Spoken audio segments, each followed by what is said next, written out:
Kapayapaan po ang sumainyo mga giliw naming taga-subaybay. Maraming salamat po muli sa ating Panginoong Diyos sapagkat muli ay ibinigay niya sa atin ang pagkakataong ito na tayo ay muling magkasama-sama sa isang mahalagang pag-aaral ng mga banal na salita na ipinaglilingkod sa inyo ng programang Ang Kabanal-Banalan.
Ako po ang inyong lingkod, kapatid na Mignea, na muli po ninyong makakasama sa ganitong paraan ng pag-aaral ng mga salita ng Diyos. At siyempre po, narito rin at ating kapiling ang pangunahing tagapagsalita ng programang ito, ang ating minamahal na kapatid na Niraya. Kapayapaan po ang sumainyo, kapatid na Niraya. Kapayapaan din po sumainyo, kapatid na Mignea, at kapayapaan po sa lahat ng aming mga minamahal na tagapakinig at taga-subaybay ng programang ito na Ang Kabanal-Banalan. Muli po, isang mahalagang paksa ang inihanda ng Kabanal-Banalan upang ating talakayin sa pagkakataong ito.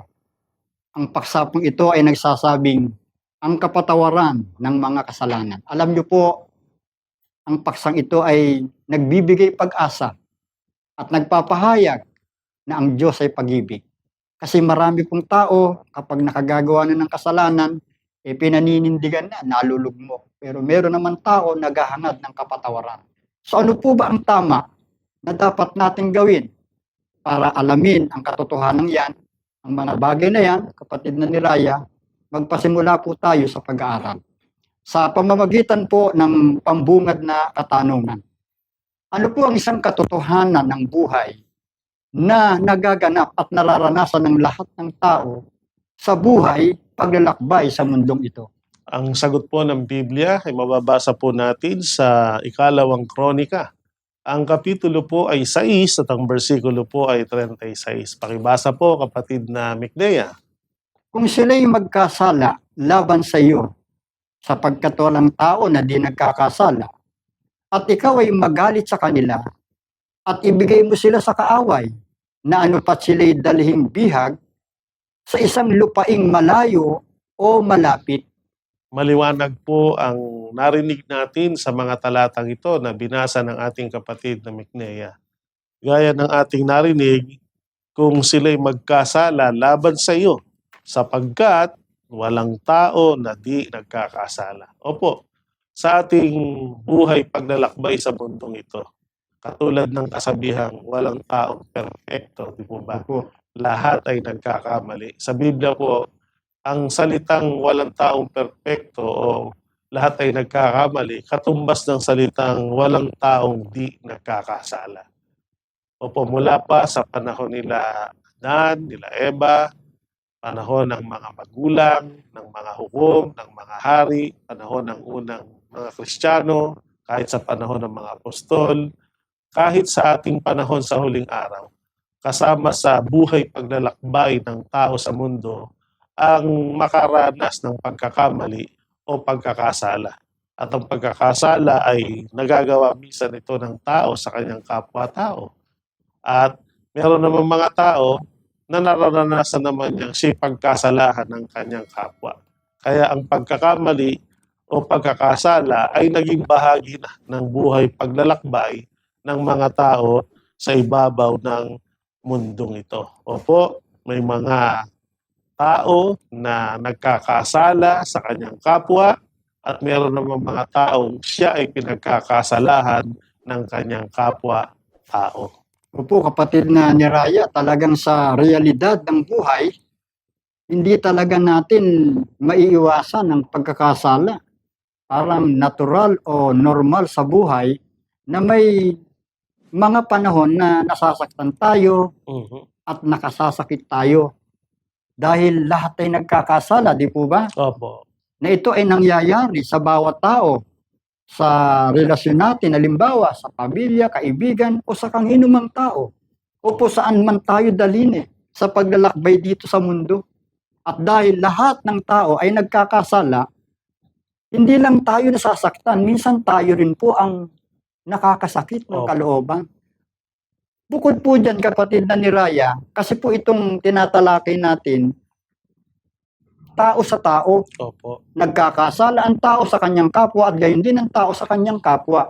Pero bukod dyan, kapatid na ni Raya, anong uring kasalanan pa ang nagagawa ng mga tao? Ang sagot po ay mababasa natin naman sa unang Samuel. Ang kapitulo po ay 14 at ang bersikulo po ay 33. Nang magkagayoy kanilang isinaysay kay Saul na sinasabi, narito ang bayan ay nagkakasala laban sa Panginoon sa kanilang pagkain ng dugo. At kanyang sinabi, kay gumawang may paglililo, inyong igulong ang isang malaking bato sa akin sa araw na ito. Maliwanag po ang ating narinig sa mga talatang ito na binasa ng ating kapatid na Micnea. Ang isa pang uri ng pagkakasalang nagagawa ng tao, bukod sa merong tao na nagkakasala sa kanyang kapwa-tao, yung pagkakasala laban sa Panginoon. Gaya ng ating nabasa sa talata, sa panahon ng haring si Saul, sa panahon ng kanilang pangigigma o pagbabaka, ang rules po kasi noon, ayon sa bili ng Panginoon, pag sila'y makikipagdigma o makikipagbaka at mananakop, patayin ang lahat ng may buhay, mapatao man ito o mapahayop. Sa tagal ng pakikipagbaka at sila po ay nagtagumpay o nanalo, lalo na yung mga kawal ng bayang Israel, sila ay nagutom at nangauhaw. Kaya sila ay nagpatay ng iba't ibang uri ng hayop. Sa sobrang gutom ng bayan, hindi lang yung karne o laman ng mga hayop ang kanilang kinain pagkatapos ito iluto, maging ang isa sa ipinagbabawal ng Panginoon na huwag kakanin yung tinatawag na dugo. Sapagkat sa panahong yun ay nagbigay na ang Diyos ng mga alituntunin at mga patakaran at mga kautusan. At isa sa maliwanag na sinabi na kapag sila ay magpapatay ng hayop, patutuluin at dugo at huwag itong kakanin. Pero may pagkakataong nakalimutan sa sobrang gutom ng mga kawal o ng bayang Israel, di pinagbabawal na yun. Kaya nakain nila. Kaya ano sabi sa Biblia, nang malaman ni Saul, narituan niya, ang bayan ay nagkakasala laban sa Panginoon sa kanilang pagkain ng dugo. So gaya ng narinig natin kanina, hindi lang po ang tao ay nagkakasala sa kanyang kapwa-tao. Ang isa pang uri ng kasalanan nagagawa ng tao ay ang magkasala laban sa Panginoon. Sa paraang kung yung ipinagbabawal ng Diyos na kainin ay kinakain, o yung ipinagbabawal ng Diyos na huwag gawin ay ginagawa. Dahil ang kahulugan nga po ng kasalanan ay paglabag sa kautusan. At ito po ay lalong nakakatakot na bagay kasi kung nakakakonsensya o nakakatakot yung magkasala ka sa iyong kapwa-tao, mas lalong nakakakonsensya o nakakatakot na humantong tayo na pati sa Diyos ay magkasala tayo. Pero ganun pa man, yan po talaga ay nangyayari o nagaganap. Kung paano ang naganap sa bayang Israel, kahit sa iba't ibang bansa o bayan, ang mga mamamayan ng tao o ang mamamayan, bawat tao sa iba't ibang lugar, nakakaranas din namang magkasala laban sa Panginoon dahil sa hindi nila pagsunod sa mga bagay na iniuutos ng Diyos na hindi dapat gawin o yung mga bagay na dapat ay ginagawa, hindi naman nagagawa. Kaya nagkakasala laban sa Panginoon. Yan po mga giliw naming taga-subaybay, kung sa una po nakita natin na nagkakasala tayo sa kapwa at nasasaktan natin ng isa't isa. Pero subalit, mayroon palang mas mabigat na katotohanan. Yung hindi lamang tayo sa kapwa tao nagkakasala kundi nagkakasala rin ang tao laban sa Panginoong Diyos. At ang pagkakasala o kasalanan yan ay napakabigat na pagkakasala. Kaya ang tanong po, kapatid na niraya, kung ang mga tao po ay magpapatuloy sa pagkakasala sa kanyang kapwa-tao, lalo na kung magpapatuloy sa pagkakasala laban sa Panginoon, ano po ang warning o babala ng Diyos sa sangkatauhan? Basahin natin ang sagot po na mula sa Biblia na nakasulat po sa aklat ng Levitico. Ang kapitulo ay 26 at ang bersikulo ay 43. Ang lupain naman ay pababayaan nila at magagalak sa kanyang mga sabat, samantalang nahahandusay na sira na wala sila, at kanilang tatanggapin ang kaparusahan ng kanilang kasamaan, sapagkat kanilang tinanggihan ng aking mga hatol at kinapuotan ng kanilang kaluluwa ang aking mga palatuntunan. Ito po mismo ay ayon sa salita ng Diyos. Siya po ay nagpapaunang sabi o nagbababala kung ang tao ay magpapatuloy sa paggawa ng kasalanan laban sa kanyang kapwa o magpapatuloy sa paggawa ng kasalanan laban sa Panginoon. Ano sabi ng Panginoon? Kanilang tatanggapin ang kaparusahan sa kanilang kasamaan.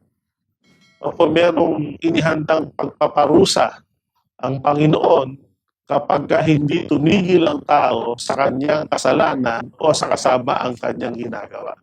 Bagamat ang Diyos po talaga sa katotohanan ay nananatiling Diyos ng pag-ibig.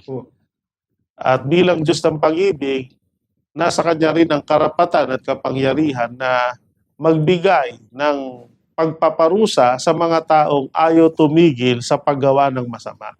Pero nasa karapatan at kapangyarihan din ng Diyos na magpatawad doon sa mga taong gusto nang magsisi, gusto nang magbagong buhay, at nais nang tigilan ng pagkakasala. Kaya dito po maunawa natin, ano ba ang gusto natin kung tayo nagkasala sa ating kapwa-tao at kung tayo nagkasala laban sa Diyos? Gusto ba nating tayo ay maparusahan? O gusto nating tayo ay mapatawad? Nasa sa atin din po yun.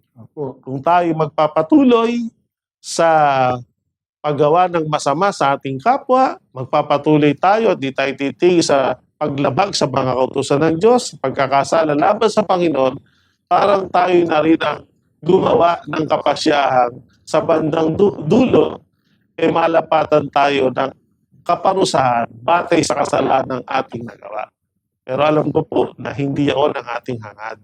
Kundi ang hinahangad nating lahat, bagamat tayo nahulog sa pagkakamali, bagamat tayo nagkasala sa ating kapwa-tao, nagkasala tayo sa Diyos, sa kaibuturan ng ating puso, hindi naman talaga natin gustong gawin yun. Kaya pag nararanasan natin yun, na nakakapanakit tayo ng ating kapwa, nakakalabag tayo sa utos na Diyos, di po ba nakukonsensya tayo, nagsisisi tayo?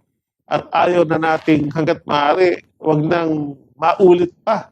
Kumbaga, gusto natin talagang magbago, itigil yun. Kung gayon po, para sa atin, nakalaan yung pagpapatawad ng Panginoon. Pero para ang tao po ay hindi, sabi nga, kumbaga sana, kapatid na Micnea, para hindi ma-spoil. Kasi mga bata, pagka hindi mo napapalo o hindi napaparusahan, mula sa maliliit na pagkakamali, dahil hindi napaparusahan o napapalo, nagiging dahilan para ulit-ulitin niya. Kaya para ang tao ay huwag ma-spoil o ulit-ulitin at ipagpatuloy ang pagkakasala laban sa kanyang kapwa, laban sa Diyos, nagbabala siya. Tatanggap ng kaparusahan ng sinumang hindi titigil sa paggawa ng kasalanan. Ngunit, meron siyang inihandang pagpapatawad sa mga taong handang tumigil, handang ihinto at pagsisihan ang kanilang mga nagawang kasalanan. So makikita rin po natin, kapatid na niraya, ito po'y babala hindi para sumpain o parusahan na ng basta ng Diyos ang taong Opo. nagkakasala. Kundi ito po ay babala para ihinto ng tao ang paggawa ng pagkakasala, lalo na yung pagkakasala laban sa Kanya. At tandaan po natin mga giliw naming tagapakinig, may kalakip na parusa at hatol ang Diyos sa patuloy na paggawa ng kasamaan. At yun po ay hindi natin pwedeng ipagwalang bahala. Hindi po ito biro at hindi po ito dapat baliwalain ng sino mang tao. Kaya upang hindi po natin sapitin ang tiyak na kaparusahan dahil sa ating mga kasalanan, ano po ang kailangan nating gawin at maging kapasyahan? Ang dapat po natin gawin at dapat nating maging kapasyahan ay batay sa nasusulat po sa Aklat ng Job. Ito isang paggabay sa ating lahat. Sa Aklat ng Job, Kapitulo 34, versikulo 31 hanggang 32. Sapagkat may nagsabi ba sa Diyos, aking tinitiis ang parusa, hindi na ako magkakasala pa. Yung hindi ko nakikita ay ituro mo sa akin. Kung ako'y nakagawa ng kasamaan, hindi ko na ito gagawin pa. Napakaliwanag po ang mga pahayag na ito.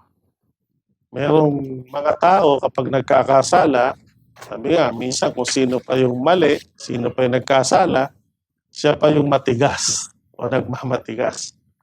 Na ang isang pangyayari na sulat, halimbawa, na si Cain ay magkasala laban sa kanyang kapatid at laban sa Diyos sa pagpatay sa kanyang kapatid. Kasi sa kautusan ng pagiging magkapatid, talagang ang bilin, iibigin mo ang iyong kapatid gaya ng pag-ibig mo sa iyong sarili.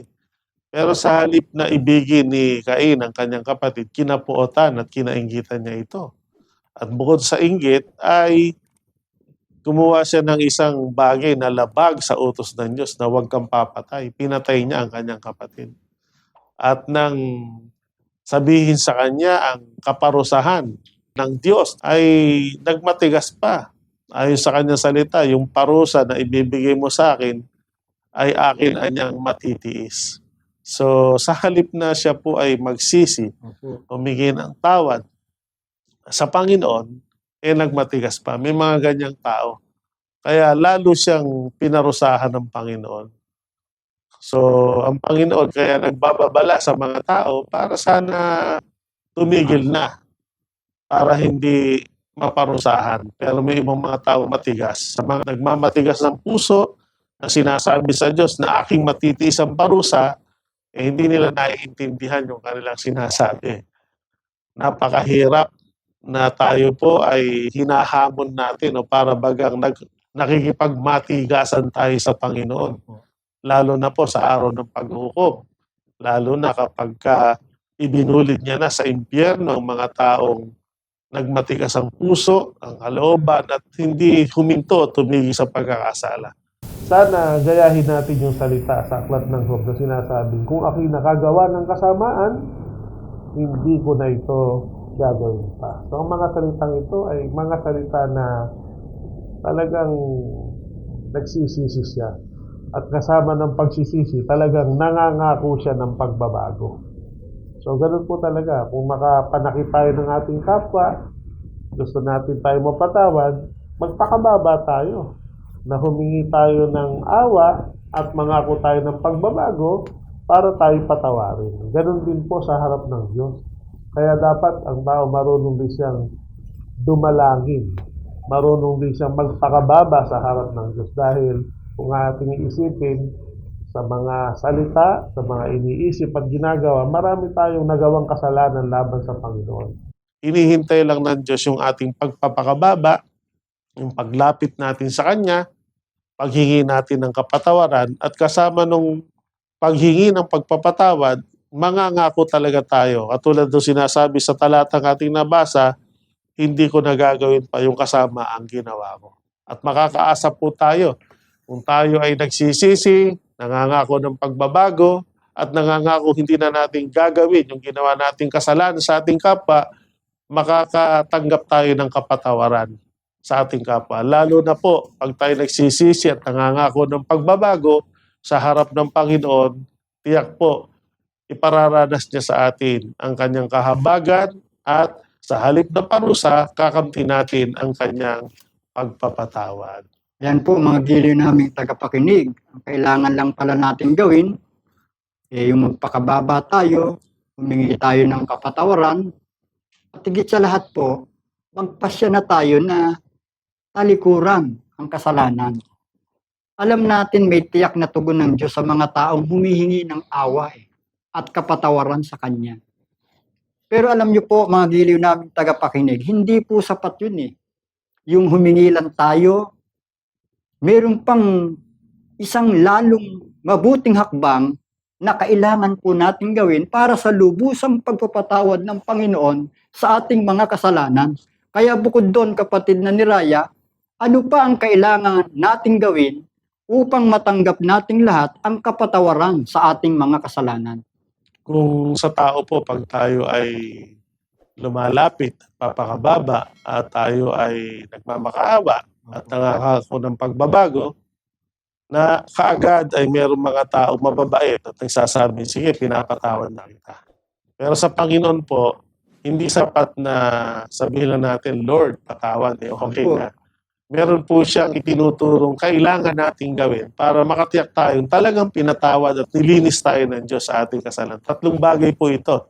At ito po itinuro ni Apostol Pedro sa panahon ng kanyang pangaral. At ito'y sagot niya doon sa mga taong nagkasala laban sa Panginoon kung ano ang kanilang gagawin para sila ay mapatawad.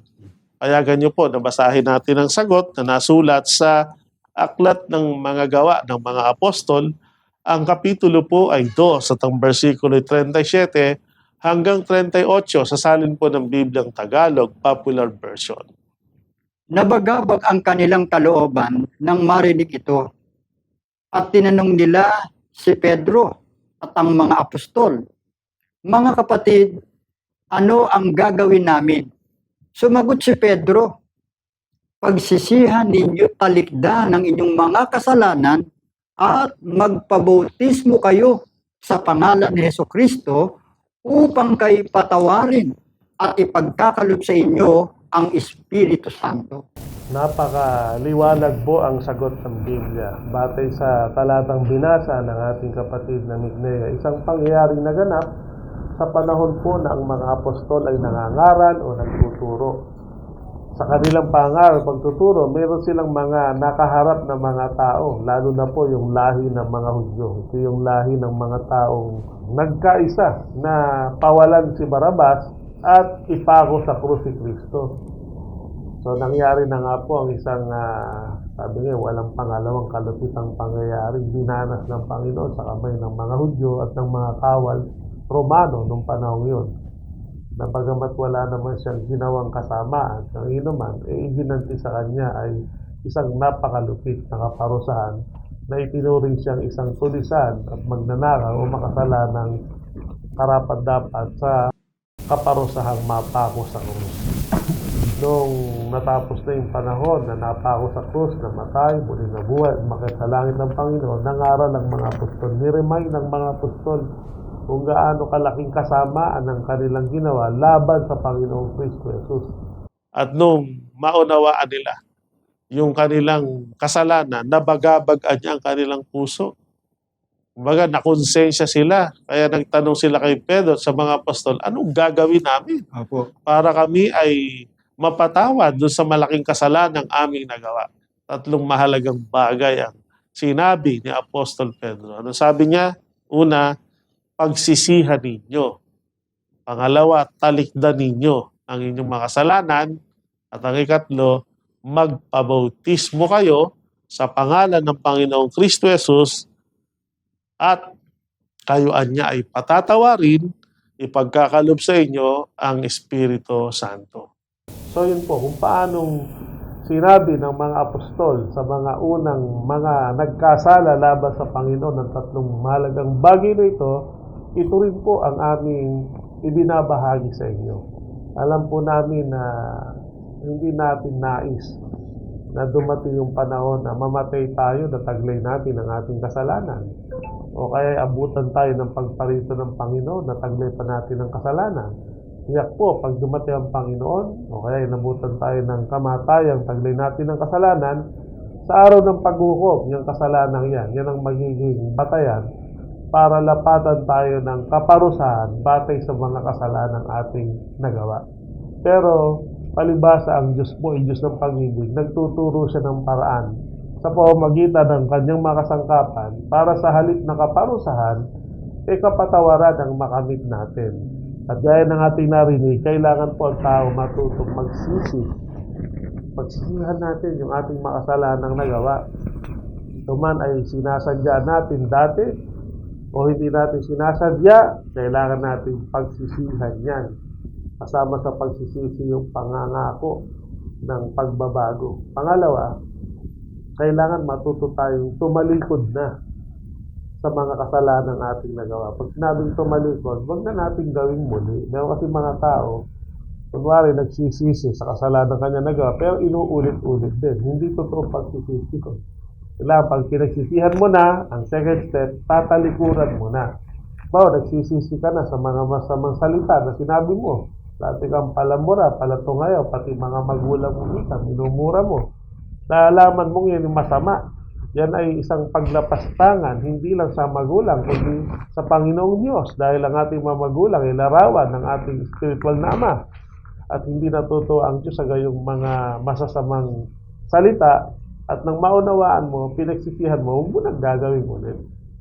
So para mo naman matiyak na ikaw na nagsisi, ikaw na tumalikod sa kasalanan, ay pinatawad ka na ng Panginoon, ang lalong mahalaga, magpabautismo ka sa pangalan ng Panginoon. Sapagkat sa pamamagitan ng bautismo ay nililinis at ganap na ibinibigay ng Diyos yung pagpapatawad sa mga nagawa nating kasalanan. Kaya sa ritual po ng bautismo, sa loob ng kabanal na iglesia, bago natin gamitin yung tubig na pinakakasangkapan sa bautismo, di po ba ipinapanalangin natin ito? At inihiling natin sa Diyos na langkapan ng bis at kapangyarihan ang tubig na yon para maranasan ng mga mababautismohan doon na talagang hinugasan na sila, nilinis na sila, at yun ay simbolo na pinapatawad na sila ng Panginoon sa lahat ng kasalanan mula sa maliliit hanggang sa malalaking o maraming kasalanan nagawa. Pag yun ay pinagsisihan, pinalikuran at nagpabautismo, iyak ang sabi ng Biblia, kakamtin nyo ang kapatawaran ng kasalanan. At bukod po sa pagpapatawad sa kasalanan, tatanggapin ninyo ang kaloob ng Espiritu Santo. Mananahanan yan sa ating pagkatao at yan ang tutulong sa atin para tuluyan na tayo makapagbagong buhay, matalikuran natin ang kasamaan at mamuhay na tayo sa kabutihan at sa kabanalan. So napakabuti po ng ating Panginoong Diyos sapagkat ibinibigay sa atin ang patuloy na pagkakataon para magbago, para maging karapat-dapat sa kanyang pagpapatawad. At sana po mga giliw naming tagapakinig, ang mga pagtuturong yan, ang patuloy nating bulayin sa ating kalooban. Mahalaga po na tayo ay maging bago sa harap ng Panginoon sa pamamagitan ng itinurong paraan, magsisi, talikdan ng kasalanan, at magpabautismo sa kabanal-banalang Iglesia ng Diyos kay Kristo Jesus. Dawa po ang aming dalangin. Tumago sa inyong puso at kaunawaan ang pag-aaral na ito. Muli, bendisyonan ito sa ating puso, sa ating mga kalooban, mula po ngayon at magpakailanman. Amen. Maraming salamat po sa inyong pagtangkilik sa palatuntunang ito ng Kabanal-Banalang Iglesia ng Diyos kay Kristo Jesus. Kung nais po ninyo mapanood ang iba pa naming programa at upang lubos po ninyo makilala ang Kabanal-Banalang Iglesia ng Diyos kay Kristo Jesus, mag-subscribe sa ating YouTube channel na The Most Holy Church, bisitahin ang aming Facebook page na MHC Media.